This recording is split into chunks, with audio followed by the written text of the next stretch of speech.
Moments జరుపుకున్నాయి, మాట్లాడుకున్నాయి, time spend చేసినాయి. School డేస్లో మస్తు ఉంటాయి.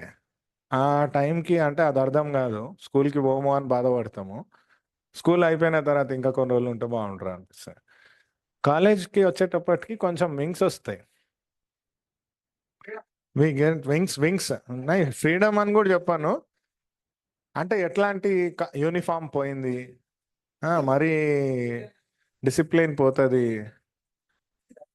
డిపెండ్స్. ఆ ఫోన్ చేతికి వస్తుంది కరెక్టే, ఇంకా మనీ పైసలు చేతికి ఇస్తారు.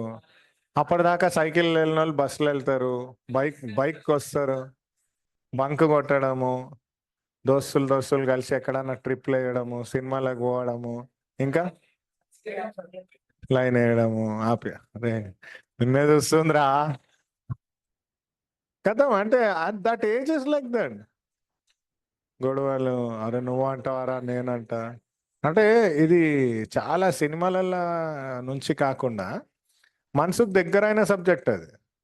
అంటే ఎవ్రీబడి హ్యాజ్ అ మెమరీ. మీరైనా ఇప్పుడు పాత దోస్తులు ఎవరైనా కలిసిరనుకో, ఆడు ఊరికినే ఒకటి అంటాడు, అరే ఏమ్రా ఆడు గుర్తుండ, ఆడా ఆడప్పుడు ఏం చేసిండ్లే అంటే you will go somewhere Elsa. అరే నీకు అది గుర్తుందారా, అది పక్కన పెట్టు, ఇది గుర్తు తెచ్చుకో. అంటే these conversations are like very close to heart.